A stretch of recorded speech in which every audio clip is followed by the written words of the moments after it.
Do you own a fitness tracker? If yes, which one is it and how long have you been using it for? I'm just curious, let me know in the comments below. Now, Xiaomi's Mi Bands have been super popular thanks to their affordable pricing and overload of features. And this here is Xiaomi's next generation fitness tracker, meet Xiaomi's new Mi Band 7. It was recently launched in China and the global release is expected to be pretty soon. So what's new? What does it have to offer? Let's find out in today's video. Hey guys, Ash here from C4E Tech, and if you do end up liking what you see, thumbs up, subscribe, turn on notifications, hit that bell icon. Let's get started. This is the box the Mi Band 7 comes in. We have some of the highlights to the back, all in Chinese of course, because like I mentioned earlier, the Band 7 as of now is only available in China. That said, it works globally with most things being in English, so the experience isn't compromised or anything. Anyways, I'm getting ahead of myself. Let's cut through the seal and open this up.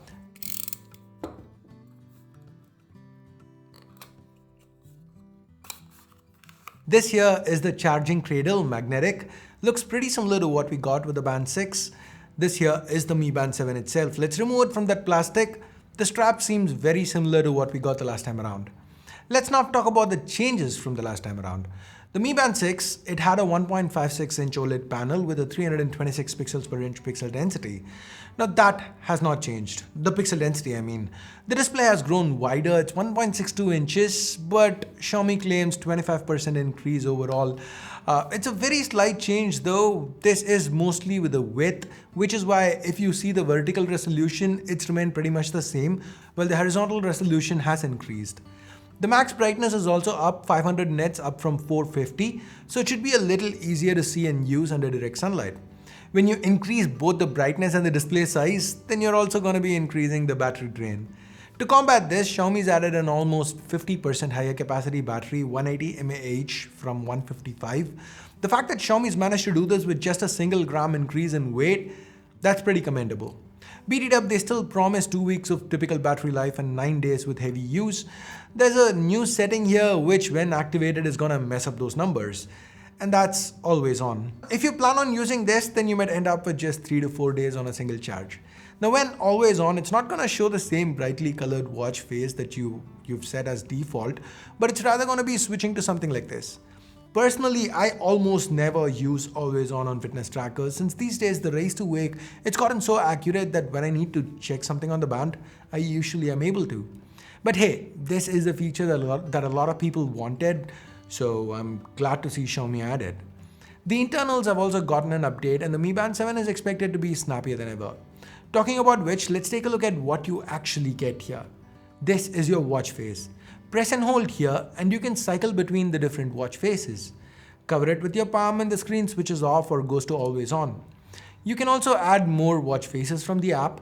You get a lot of new ones with Xiaomi claiming over 100 new available for the Band 7. You can set them up here and switch between them on the fly from the Mi Band itself. Swipe to one side and you can access the widgets you have set up. For example here, weather, music, status, stats, heart rate, SpO2, and alarm. It's a loop, so say I want to access the alarm, I swipe right instead. There are multiple levels to each widget.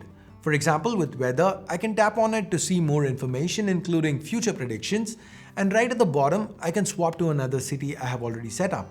In this case, Chennai, and you can do this with pretty much every widget. For notifications, you swipe down and you can see all the notifications listed there. To make sure you're notified only when you need to be, you can use the Mi Fitness app to select which apps can and cannot send you notifications. Now swipe up from the home screen and you get access to more of what you can actually do with this tracker. One major change here is with the workout mode. The Mi Band 7 can now track 120 different activities, much more than what the 6 could do. The common ones like running, treadmill, cycling, they are listed right here. Continue scrolling to the end to get all workouts in case you want to choose something not too common. The settings menu here, it has a bunch of options for you to tinker with. You can make changes to the watch faces and the time and date format. You can make brightness level changes and how long you want the screen to remain on. You can even tinker around with the always on functionality, set up the wake on wrist race parts, activate and deactivate do not disturb modes, set it for a preset amount of time or schedule it. You have the lock screen settings, turn the battery saver on and off. You can enable workout for your most common workouts. It's all pretty self-explanatory. So with the Mi Band 7, Xiaomi's going the if it ain't broke route.